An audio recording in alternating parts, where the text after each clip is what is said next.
হঠাৎ করে মুখরোচক কিছু খেতে ইচ্ছে হলে 1 কাপ ময়দা দিয়ে এই রেসিপিটা বানাতে পারেন। আশা করি আপনাদের ভালো লাগবে। নমস্কার বন্ধুরা, রূপাস কিচেনে সবাইকে স্বাগতম। তাহলে চলুন রেসিপিটা দেখে নেওয়া যাক। প্রথমে একটা বাটির মধ্যে নিয়ে নেব একটা বড় সাইজের কফি কাপের 1 কাপ ময়দা। স্বাদ মতো নুন দিয়ে দেব, তবে নুনটা পরিমাণে একটু বেশি দিতে হবে। চিনি 1 চামচ দিয়ে দেব, কালো জিরে 1 চামচ দিয়ে দেব। সমস্ত শুকনো উপকরণগুলো ময়দার সঙ্গে মিশিয়ে নেওয়ার পর এর মধ্যে দিয়ে দেব 6 চামচ ঘি। ঘিয়ের পরিবর্তে আপনারা সাদা তেলের ব্যবহারও করতে পারেন বা তেল আর ঘি দুরকম মিশিয়েও দিতে পারেন। ঘিটা দেওয়ার পর ময়দার সঙ্গে খুব ভালো করে মিশিয়ে নেব। ময়ামটা ঠিকঠাকভাবে হয়েছে কিনা বোঝার জন্য এইভাবে মুঠো করে দেখে নেব। যদি মুঠোটা খুব সহজে হয়ে যায় আর বালির মতো ঝুরঝুর করে পড়ে তাহলেই বুঝবেন ময়ামটা ঠিকঠাক হয়েছে। ময়ামটা দিয়ে নেওয়ার পর অল্প অল্প করে জল দিয়ে একটা ডো তৈরি করে নেব। রুটি, লুচি, পরোটা করার জন্য যেমন ডো তৈরি করা হয় তার থেকে একটু শক্ত করে ডোটাকে তৈরি করতে হবে। ডোটা তৈরি করে নেওয়ার পর ঢাকা দিয়ে 10 মিনিটের জন্য রেখে দেব। আপনারা চাইলে এর থেকে বেশি সময়ের জন্যও রাখতে পারেন। 10 মিনিট পর ঢাকা খুলে এই ডোটাকে আরও 1 মিনিটের মতো মেখে নেব। ময়দার এই ডোটাকে ভালো করে মেখে নেওয়ার পর বড় বড় করে লেচি কেটে নেব। লেচিগুলো কেটে নেওয়ার পর গোল গোল করে নিয়ে ঢাকা দিয়ে রেখে দেব। তারপর একটা করে লেচি নিয়ে গোল রুটির মতো করে বেলে নেব।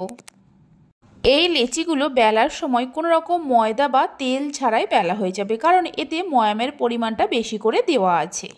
আপনাদের যদি বেলতে খুব অসুবিধা হয় তাহলে তেল বা ময়দা যে কোনো কিছু দিয়ে বেলে নিতে পারেন। লেচিটাকে খুব বেশি মোটাও না আবার খুব বেশি পাতলাও না, মিডিয়াম করে বেলে নিতে হবে। দেখুন ঠিক এইরকমভাবে বেলতে হবে। এবার এটাকে একটা ছুরি দিয়ে ছোট ছোট করে নিমকি শেপে কেটে নেব। আপনারা চাইলে নিজেদের পছন্দ মতো যে কোনো শেপে কেটে নিতে পারেন। রেসিপি ভালো লেগে থাকলে অবশ্যই একটা লাইক করবেন, বন্ধুদের সঙ্গে শেয়ার করবেন। ভালো লাগলে চ্যানেলটি সাবস্ক্রাইব করে পাশে থাকা বেল আইকনটি প্রেস করবেন নতুন রেসিপির আপডেট সবার আগে পাওয়ার জন্য। ছোট ছোট করে নিমকি শেপে কেটে নেওয়ার পর একটা প্লেটের মধ্যে তুলে নিয়ে রেখে দেব। প্লেটের মধ্যে আগে থেকে অল্প একটু ময়দা ছড়িয়ে রেখেছিলাম, এতে নিমকিগুলো আর প্লেটের মধ্যে আটকে যাবে না। বাকি লেচিগুলোকে এইভাবে তৈরি করে নেব। সমস্ত নিমকিগুলো তৈরি করে নেওয়ার পর এগুলোকে ভেজে নেব। তার জন্য একটা কড়াতে বেশ কিছুটা সাদা তেল নিয়ে গরম করতে বসিয়ে দিয়েছিলাম। হাই ফ্লেমে প্রথমে তেলটাকে খুব ভালো করে গরম করে নিতে হবে। তারপর গ্যাসের ফ্লেমটা মিডিয়ামে করে অল্প অল্প করে নিমকি তেলের মধ্যে দিয়ে দিতে হবে। নিমকিগুলো যখন প্লেটের মধ্যে রেখেছিলাম একটার সঙ্গে একটা লেগেছিল। যখনই নিমকিগুলো তেলের মধ্যে দেবেন দেখবেন প্রত্যেকটা আলাদা আলাদা হয়ে যাবে। একেবারে অনেক নিমকি দিয়ে ভাজতে যাবেন না, অল্প অল্প করে তেলের মধ্যে দিয়ে ভাজতে হবে। মিডিয়াম ফ্লেমে উল্টে পাল্টে গোল্ডেন ব্রাউন করে ভেজে নিতে হবে।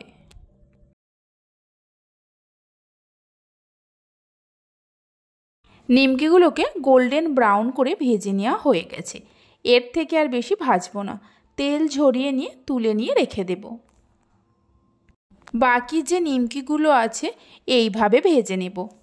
এই নিমকিগুলো ঠান্ডা হয়ে যাওয়ার পর যে কোনো এয়ারটাইট কন্টেনারের মধ্যে আপনারা অনেক দিন পর্যন্ত স্টোর করে রাখতে পারবেন। এইভাবে একবার নিমকির রেসিপিটা বাড়িতে বানিয়ে দেখতে পারেন। আশা করি সবাই খুবই পছন্দ করবে। আর বাড়িতে বানালে খেয়ে আপনাদের কেমন লাগলো অবশ্যই আমাকে কমেন্ট করে জানাবেন। আওয়াজ শুনে আশা করি বুঝতেই পারছেন এগুলো কতটা মুচমুচে হয়েছে। তাহলে চলুন ভিডিওটা আমি এখানেই শেষ করছি। আপনারা সবাই ভালো থাকবেন, সুস্থ থাকবেন। ধন্যবাদ।